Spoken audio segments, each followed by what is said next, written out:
Okay, in this video, what we're going to do is work a bit more on approaching Doxy from like a real improvisation standpoint. So that's going to be like our big goal here, is to actually, when we get done with this video, to have a good working knowledge of these chord changes and some different approaches, how we can have really good, just killing solos on this, okay? Now, the first thing we need to kind of learn first is the harmony. And by that, I want to do it directly through a series of learning these arpeggios. So what I want to do is just simply play through all these arpeggio examples so you can start to chart the root, the third, the fifth, and the seventh of every chord. And what we're going to do, we're going to do it exhaustingly through all positions on the fretboard. That way, no matter where you're at, you know where all these chords are. Because really, what we're looking at is really, we're just trying to get through like 1, 2, 3, 4, 5, 6, 7 different chord types to be able to play this. So let's get started. Let's play this B flat 7 arpeggio in first position. 1, 2, 3, 4.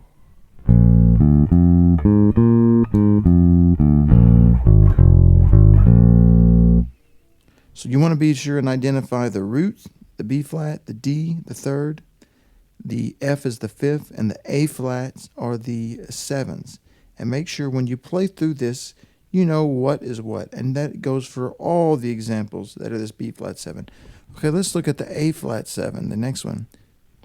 1, 2, ready.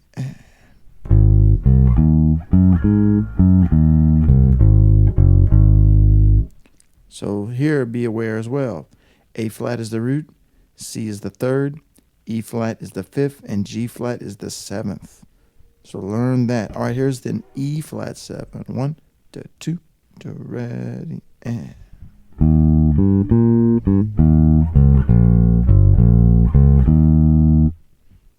All right, here we have the E flat as the root, G is the third, B flat is the 7, or B flat is the fifth, and that D flat is the seventh of the chord. All right, here we go. Here's G7. 1, 2, ready, and.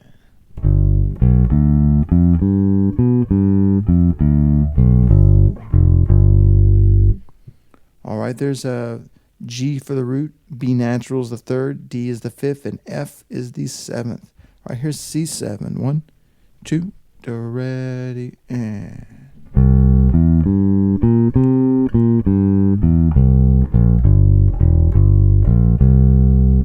Right there we've got C is the root, E is the third, G is the fifth, and B flat is the seventh. All right, F7. 1, 2, ready, and.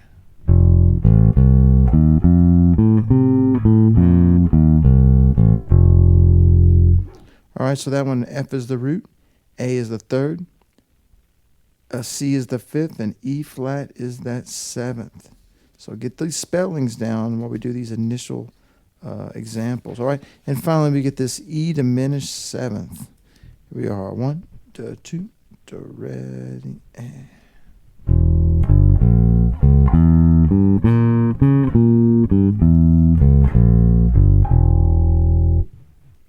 So there we have E is the root, G is the third, B flat is the flat and fifth there for diminished, and the E natural there could be spelled as like a F flat, but we'll just keep it as an E.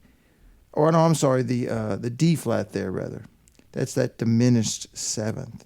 So instead of a D there as a flat 7 or as a dominant 7, or no, I'll just call it a minor 7. That D flat is a what you call diminished 7. So we're making a minor 7 even one note lower. That's why we spelled it as a D flat and not a C sharp. Just a little theory bonus there. Okay, so before you go to the next stuff, play through those a bit more. And what we're really looking for here is that you really know the spellings of these, that you just kind of know them off top and you're real comfortable. All right, now let's do the same thing, but let's start up in like second or third position. So, positioning is just kind of where your first finger is. All right, so this will give you the same skills, but just a different spot on the neck and just a little more deeper understanding of these. Okay, here we go. Here's a B flat 7. 1, 2, to ready, and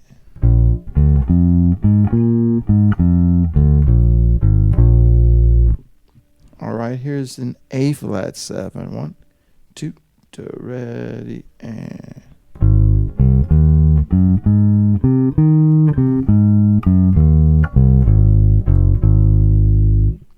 all right, E flat 7. 1, 2, to ready, and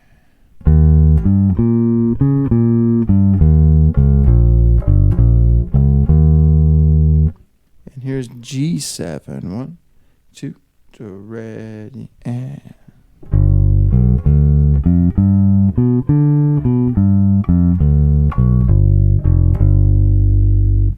all right, C7. 1, 2, to ready, and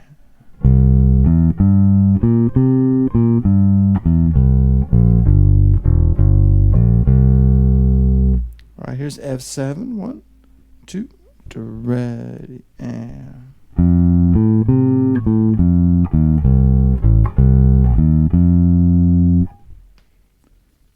then we're going to do E diminished in this position as well. 1, 2, and ready, and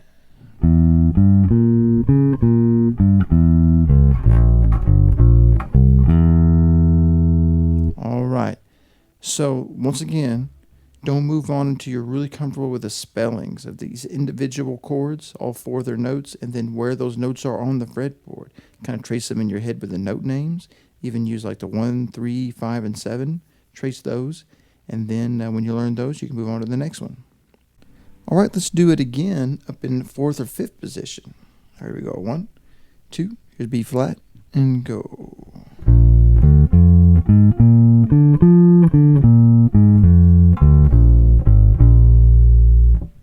All right, here's A flat 7. 1, 2, and ready, and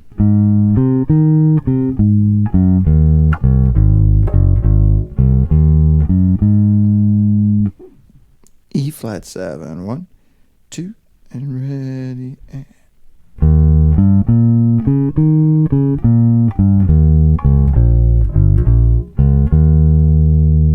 all right, G7. 1, 2, and ready, and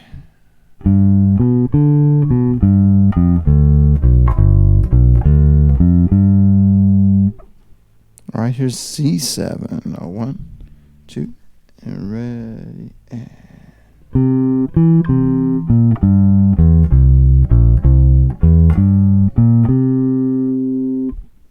all right, here's F7. 1, 2, ready, and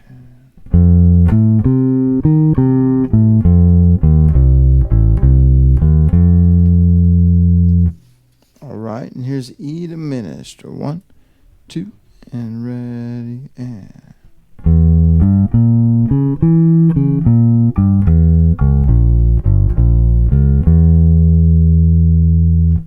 all right, there are those arpeggios again. Get real comfortable with them before you move on. Make sure you get the note names, the chord names, and the root 3rd, 5th, or 7th, and be able to trace that in all these finger patterns. Okay, here's the same thing up in the 6th or 7th position. Here we go. 1, 2, B flat, and go.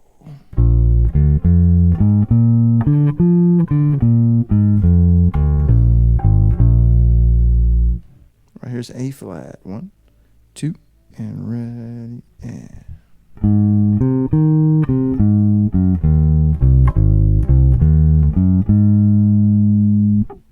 here's E flat. 1, 2, and ready, and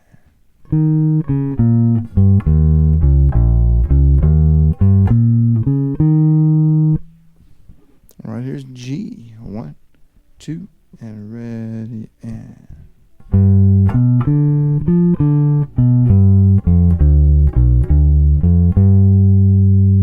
all right, here's C7. 1, 2, and ready, and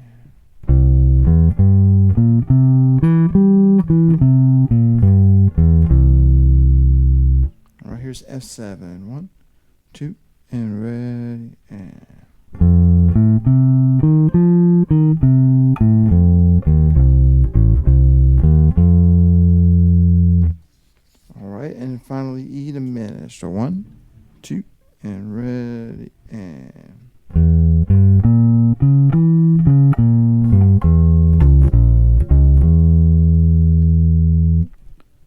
woodshed those until you know the names and then the root, third, fifth, and seventh, and the chord name for every one. Okay, let's go even higher up on the 8th or 9th position. So here we go. Here's B flat. 1, 2, and ready, and.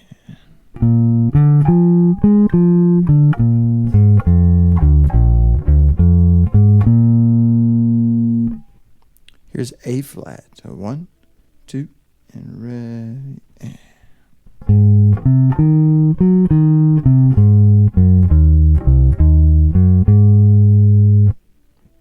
Okay, here's an E flat. 1, 2, and ready, and.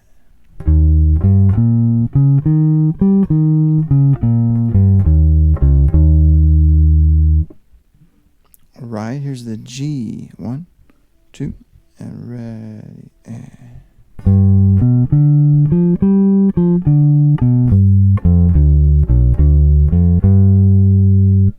All right, here's C. 1, 2, and ready, and.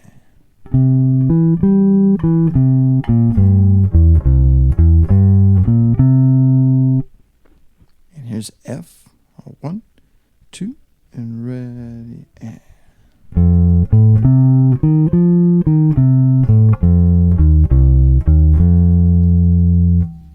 And E diminished. 1, 2, and ready, and.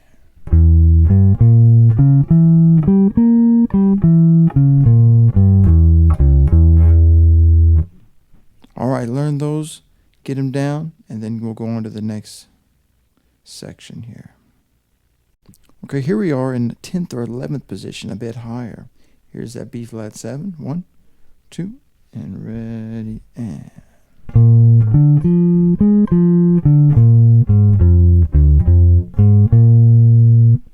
Here's A flat 7. 1, 2, and ready, and.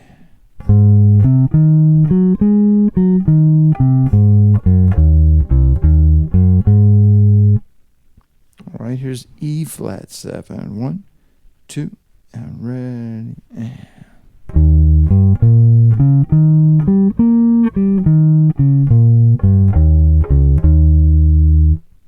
All right, here's G7. 1, 2, and ready, and.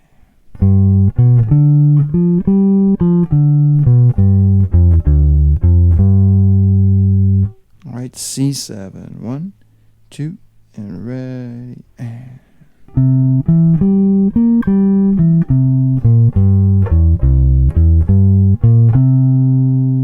All right, F7. 1, 2, and ready, and.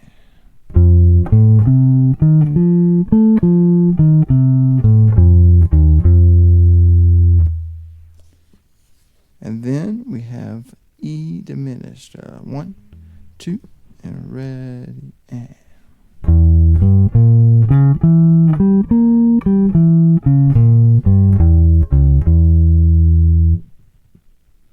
All right, so before you go on to the next section where we're really going to be playing through the changes of the whole song, you really want to get down these core 7 arpeggios all over the neck. That way you can really be familiarized with that content before we start playing through the form. Because, once the form starts, it's hard to, stop and gather yourself because the form keeps on moving, right? The chords keep on changing, and whether you've got them or not, they're just going to keep rolling. So you really need to be familiar with these arpeggios, so that way, once we start playing them back to back and connecting them in different and interesting ways, you'll be able to think your way through them a lot better. All right. Okay, so this example is going to feature these rolling arpeggios that we've already learned. We'll start them kind of down on the neck, first position, and we're just going to be connecting all these chords. Some things I want you to notice. I like to land on roots, thirds, and sevens of these chords. Roots preferentially, but a lot of times the thirds turn into the 7 of the next chord, and the 7 turns into the third of that chord. Watch them resolve. So here we go. Learn this one. 1, 2, 1, 2, 3, 4.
This one, like number one, just plays the arpeggios through these chords.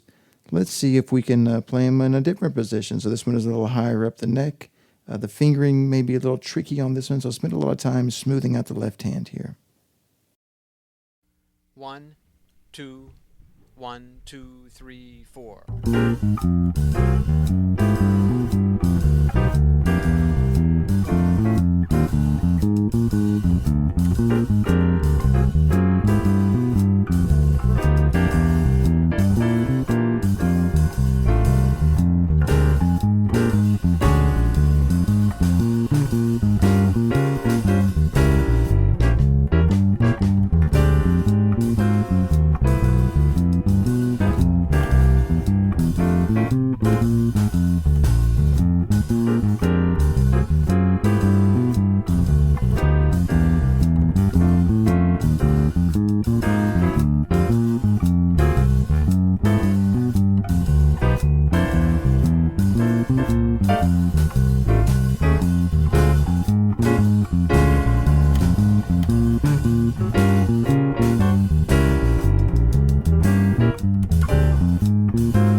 This third example just features more of the same, but we're just playing a little higher on the neck. See if you can study these examples.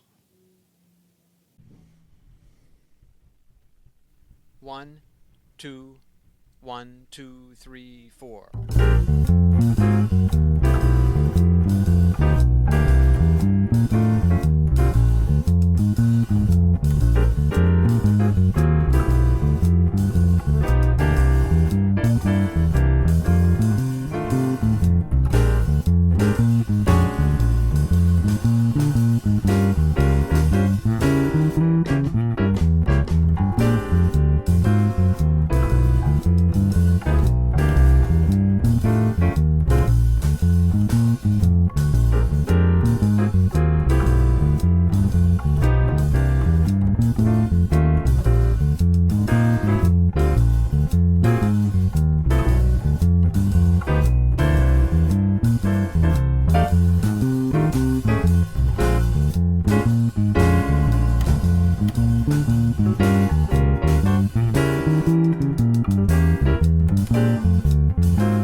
Here's some more of these arpeggios through the changes in a higher position to help you gain even more familiarity with these chord progressions and arpeggios. 1, 2, 1, 2, 3, 4.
This example is critically important because it uses these little chromatic leading tones that can lead us to chord tones when they're supposed to resolve, like this little chromatic half step step by time. And it also features a thing called an enclosure, which is 2 chromatic half steps on both sides of a chord tone that's about to resolve. See if you can find those things in this example. 1, 2, 1, 2, 3, 4.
This example may look like more of the same, but really we're using some of those tritone substitutions.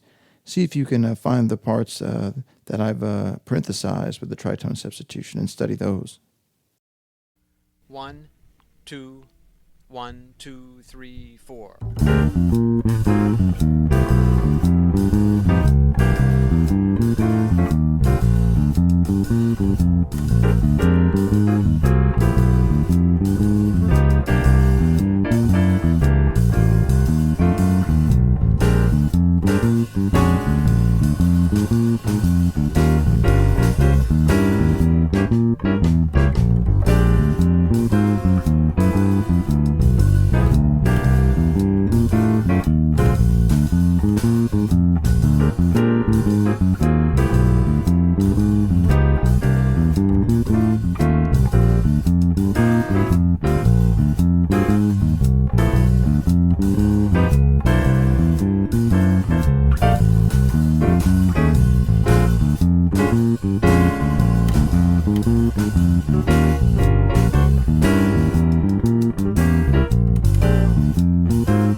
Here's another example that uses even more tritone substitutions and some leading tones. 1, 2, 1, 2, 3, 4.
Okay, so this 8th example uses a lot of examples of the trichord, which I call the first 3 notes of each chord, the 1, 2, and the 3.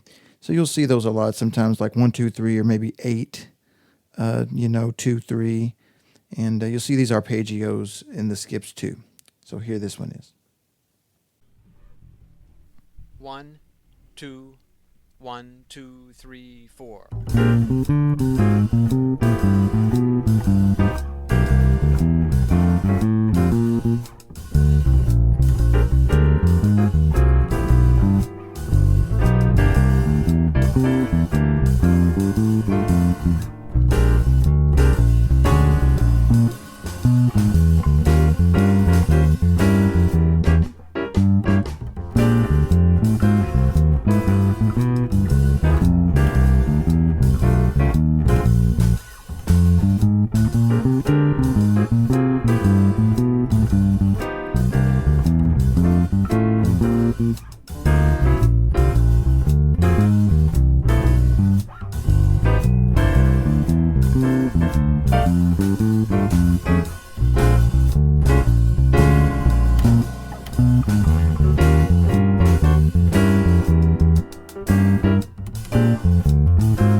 Okay, this last example is something more like to what you want to produce for an audition improv.